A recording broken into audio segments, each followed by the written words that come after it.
Can! It's over! He's done it again! Unbelievable! Oh, straight into the roof of the net. Nice one. Straight down the middle. So a good performance from both teams here today. Hi, welcome to Firstpost. I'm Rupha Ramani. Let's get started.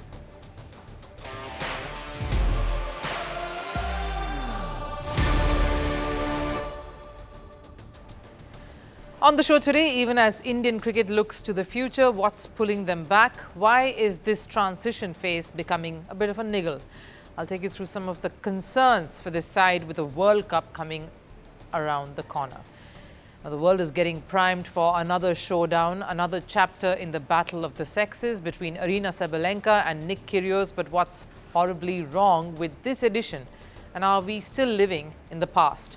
And Bangladesh seems to stumble from one horror story to the next. After a spirited campaign, there are accusations being hurled now of the women's cricket captain Nigar Sultana beating her junior teammates. What's fracturing Bangladesh's cricketing system? But first, Sports 360. Starting with cricket, India have registered a 48-run win over Australia in the fourth T20 international. Batting first, India posted 167. Akshar Patel's 21 of 11 balls late in the innings helped India post that total. In response, Australia were bowled out for 119. Washington Sundar starring here again with 3 wickets.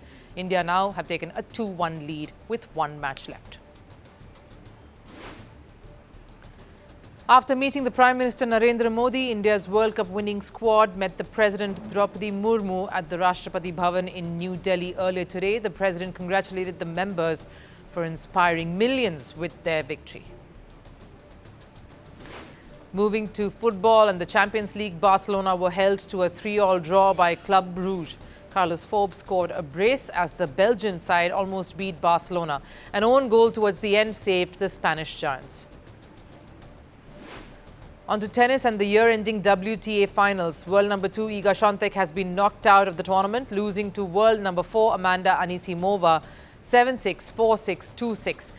With the win, Anisimova has entered the semi-finals. Elena Rybakina is the other semi-finalist with 2 more spots up for grabs. And summing it up with the NBA, star player Luka Doncic inspired the Los Angeles Lakers to a 116 win over San Antonio Spurs. Doncic scored 35 points in the narrow win. With this, the Lakers have now moved to second spot in the Western Conference.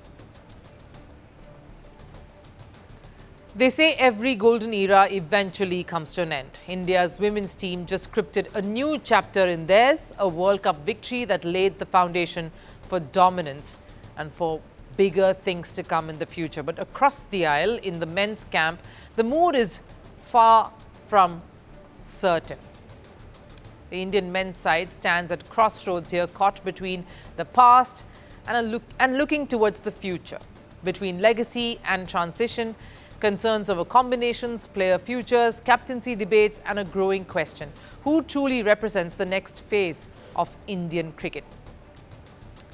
This isn't about Virat Kohli or Rohit Sharma's ODI World Cup hopes. The bigger storm brewing now is about Mohammed Shami's India return and Shubman Gill's T20 inclusion.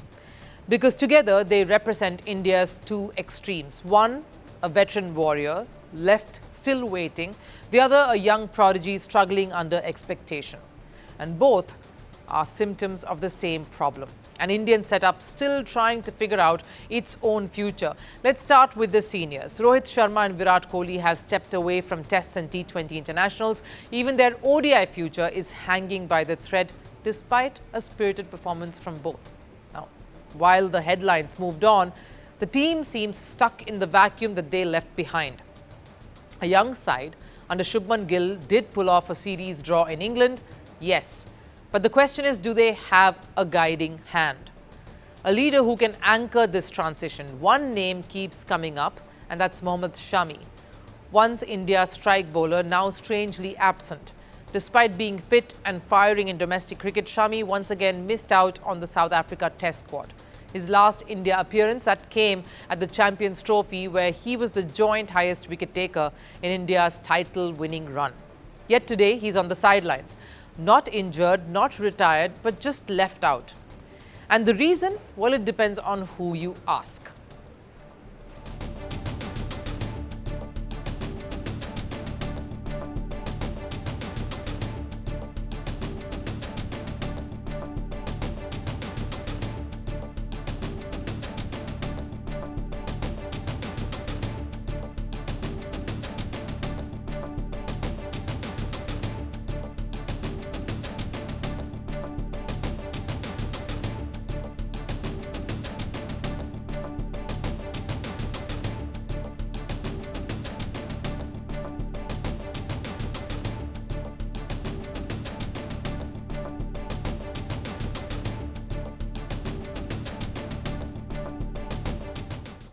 A public back and forth that exposed more than just selection confusion. Let's be clear, when your selector and your senior most pacer are contradicting each other in public, it doesn't look good, especially when that bowler has been performing like this. 15 wickets in 3 games so far, leading Bengal to 2 wins. So if he's bowling his heart out in Ranji, why isn't he in the plans as far as Test cricket goes? Is it really about workload management, or has something gone missing here behind the scenes? Because if management is the reason, why do we manage Jasprit Bumrah with that much more care but discard Shami completely? And if it's fitness, then what else does Shami need to do to prove that he's match fit? Or is there more to know here? Whatever the truth is, India's pace unit doesn't look like it has the teeth. It's lacking pedigree there because they missed that clutch player who can absorb the pressure alongside a Bumrah whenever Bumrah does turn up, given his availability. Move to the T20 setup and you see a few cracks there too. Before the 4th T20 against Australia, Shubman Gill was seen in discussion with the head coach Gautam Gambhir.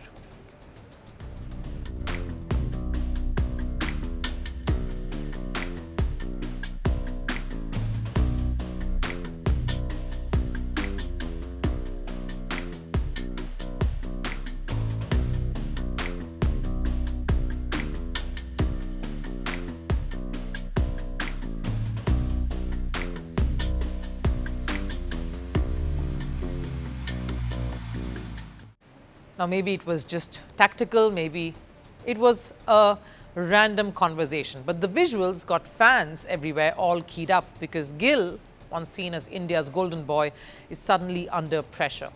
Well, he has some runs under the belt today, but he's being groomed as India's future across all formats. He's already leading the side in ODIs and Tests. The management wants him to own T20s too. He scored a scratchy 46 off 39 balls earlier today, but his recent form hasn't really gone his way. A string of low scores in the last 5 innings he has played, the one highlight being an unbeaten 37 against the Aussies. That's how he's been performing in this particular series that really doesn't do well for him when you look at this format. And behind those numbers, of course, is mounting the questions. Is he being overburdened too soon? Is this the right time to hand him everything all at once? Because leadership is not just about the runs being scored or being in form. It's about showing resilience. And the pressure isn't just about the performance. It's about what Shubman represents in the team. When the current captain Surya Kumar Yadav was being asked about whether he was wary over Shubman Gill's inclusion, this is what he had to say. I am very happy for him that he has become captain in 2 formats. He has done really well, I won't lie. Everyone feels that fear, but it is the kind of fear that keeps you motivated. When your captain publicly admits insecurity, you know that just spells added pressure for Gill. The pressure to deliver, the pressure to live up to all the expectations of a billion people. So here's where Indian men's cricket stands, caught in the middle, between old guards stepping away and young stars still learning to lead, between a management that's unsure who to back and players unsure of where they really stand in the scheme of things as far as Indian cricket goes. Transition was supposed to be a phase, not a crisis, and yet here we are. India needs clarity, not chaos, and a little more honesty instead of indirect conversations, consistency and not confusion. The Shami saga, the Gill pressure, the weight of captaincy, all of that embroiling Indian cricket, they're all symptoms of a system that needs a pathway. With the World Cup approaching in 2026, what Indian cricket needs is stability.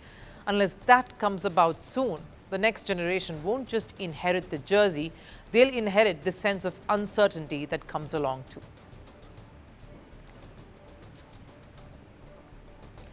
The battle of the sexes, it's something we've all seen play out in tennis. We've watched it across generations, even though there have been only a few instances of this. But more importantly, sports fans have always been excited at the prospect of it. Until now, I think. This fourth installment, the fourth chapter here, whatever you call it, of the battle of the sexes will see Aryna Sabalenka go up against Nick Kyrgios. That's right, that's the matchup. And suddenly I'm wondering, should I continue to be excited and enthralled at the prospect of seeing how this plays out, or should I be seething? Let me explain here, and for that we have to begin at the start with the very first time this took place. The year was 1973. Bobby Riggs, a retired tennis player, former world number one, aged 55 at that point, took on the women's world number one back then, Margaret Court. It happened in May and the defeat was resounding. Riggs won in straight sets and many called this a Mother's Day massacre. Brutal, yes, prompting the number 2 ranked women's player Billie Jean King to challenge Riggs for another face-off the very same year. It took place in September. It was a grand event with dramatic entrances, Billie Jean King entering being carried by men, Riggs coming in a rickshaw surrounded by models. This is what went on to become the much talked of battle of the sexes. More so because Billie Jean King won. And this win was hailed because the match became a symbol of the growing women's liberation movement. King's victory challenged stereotypes that women athletes were perceived with, and this also gave a boost to the WTA, the Women's Tennis Association that was founded that very year. It was the perfect script to champion gender equality. And then, of course, came Jimmy Connors versus Martina Navratilova in 1992. Connors and Navratilova both passed their prime, one 40, the other 36. Though the latter still was in the top 5, Connor outside the top 50. The match ended with Connors winning. Cut to now, and you have Aryna Sabalenka, all of 27 years of age, a Grand Slam champion, the world number one, being pitted against Australian Nick Kyrgios, who I just can't remember seeing play an international tennis match this year. I'm of course exaggerating, but here's the stats. He is ranked 650 in the world, has never won a Grand Slam, talks faster than he serves, and plays some tennis in between his more serious profession, commentary. A matchup so skewed, I'm wondering, why is this even taking place? Now look, I understand, men and women are built differently, the physical strength is not comparable. But that's not what I'm pointing out here. And it's not even about who ultimately wins this one. It's just about the optics of it all and what message are we sending via this.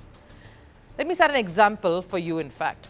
For the longest time, Serena Williams and Andy Roddick were kidding of playing out a chapter of the battle of sexes between them in the early 2000s. One that never materialized, unfortunately. And if you compared the stats of those two stars, it reads something like this. Serena Williams, winner of 23 Grand Slam titles, a GOAT in tennis, a Jordan of the sport, like Roddick himself has pointed out, and Andy Roddick, winner of 1 Grand Slam. In fact, in another tangential conversation, David Letterman even asked why the world should not see a Serena versus an Andy Murray battle, for example, to which this was Serena's coy response. Andy Murray has been joking about myself and him playing a match. For me, men's tennis and women's tennis are completely, almost, 2 separate sports. If I were to play Andy Murray, I would lose 6-0, 6-0 in 5 to 6 minutes. Now, while there is some reflection of logic there, certain level of common sense too, yes, the one thing you see, of course, is humility. She's modest enough to realize where this face-off could head, even though she was equipped with the most powerful ground strokes ever. And then there is Nick Kyrgios, who, when asked about the daunting prospect of facing someone like Aryna Sabalenka next month, a winner of 4 Grand Slam titles to his 0, says this. Women cannot return our serves. Do you really think I need to give 100%? I think I'm going to be okay. I'd say maybe like 6-2 to me. Could be mind games being played, just gabbing about before the whole thing plays out. And of course, it's after all just an exhibition match. But that's what should rankle you all about this. A match between a world number one, a champion of the sport in her prime, however physically mismatched to a male tennis player she may be, taking on someone who doesn't look like he's even serious about his career and is not even in the periphery of Sabalenka when it comes to the sport and relevance. Fans, of course, are outraged as to why Sabalenka even agreed to this, and rightfully so.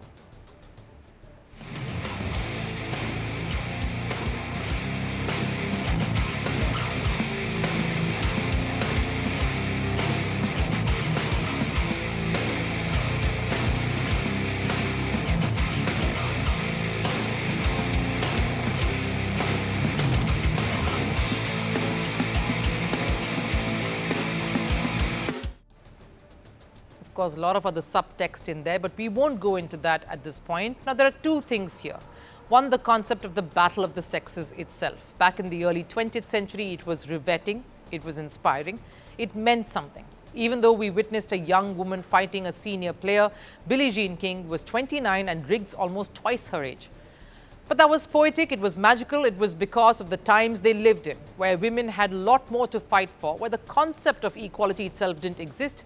Today, you can't sell the same model by slapping on different faces and faces that have no semblance to a sense of equality, at least on paper. That just can't work. It is incredulous to see a world number 1 taking on a world number 650 who has only managed to reach one Grand Slam final, and just about. Battle of the Sexes was a concept that had some weight. It carried a message, a play to break stereotypes. This edition is only proving to be more farcical than inspirational. Bangladesh cricket controversy. 3 words that somehow never seem too far apart, because every time you talk about Bangladesh cricket, there's always a new storm being unleashed. A new headline, a new scandal, and this time it's their women's team that's at the center of it all.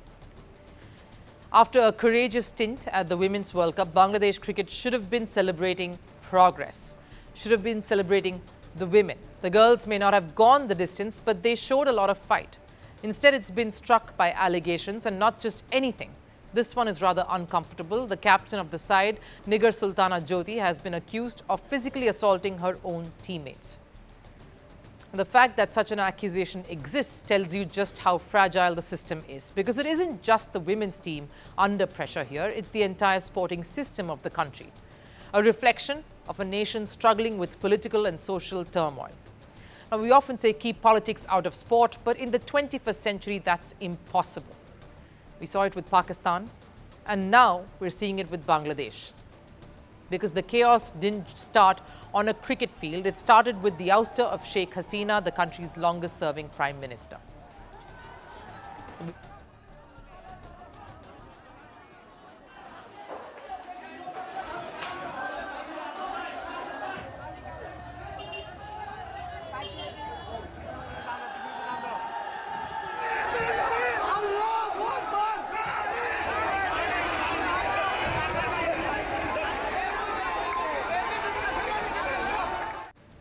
What followed was an explosion of protests, violence, arrests, and instability.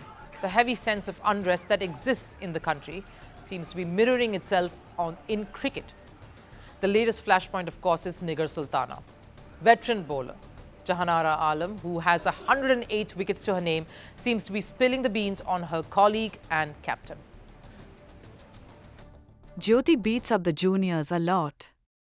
Even during this World Cup, the juniors told me, "No, I won't do this again. Then I'll have to get slapped." I heard from some people, I got beaten up yesterday. Even during the Dubai tour, she called a junior into the room and slapped her. That's disturbing and damaging. And coming from Jahanara, who is one of Bangladesh's most experienced players, the board's reaction, of course, is a categorical denial.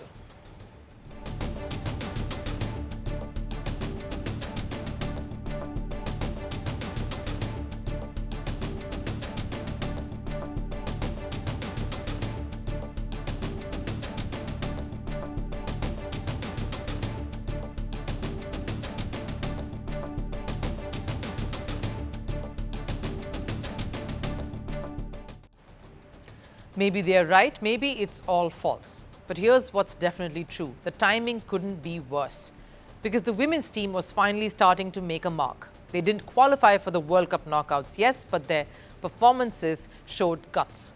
Against Sri Lanka, lost by just 7 runs. Against South Africa, just 3 wickets. Moments that showed heart, hunger, hope. But instead of talking about that, the headlines now scream abuse. And this isn't new for Bangladesh cricket. They seem to be stuck in perpetual turmoil. Look at the men's team. After their humiliating 3-0 ODI defeat to Afghanistan last month, players came home to a furious mob. They were booed at the airport, heckled by fans, their cars attacked.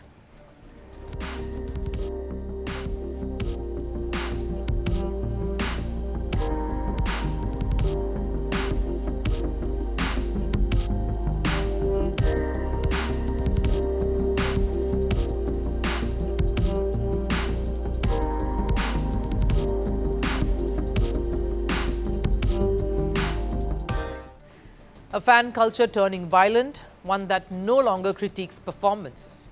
It dehumanizes players. Even their greatest, Shakib Al Hasan, wasn't spared.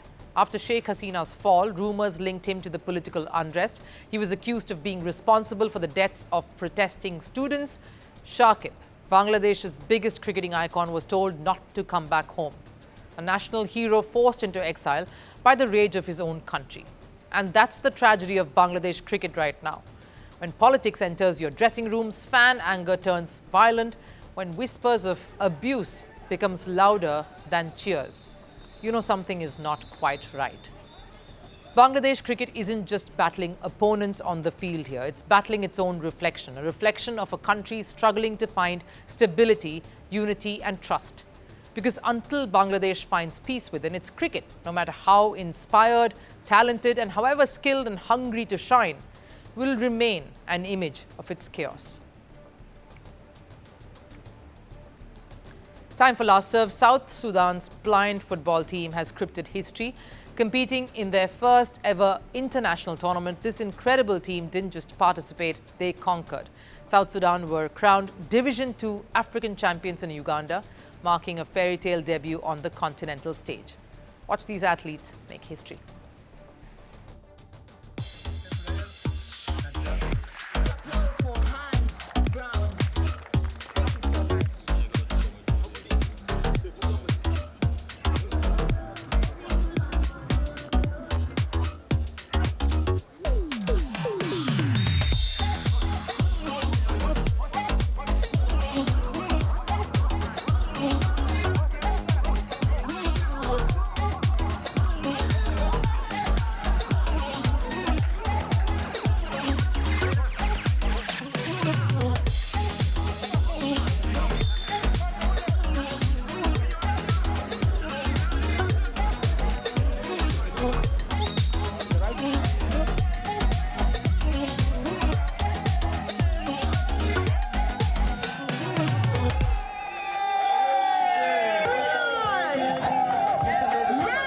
That wraps it up here on Firstpost. I'll of course see you again tomorrow. Till then, do take care. Bye-bye.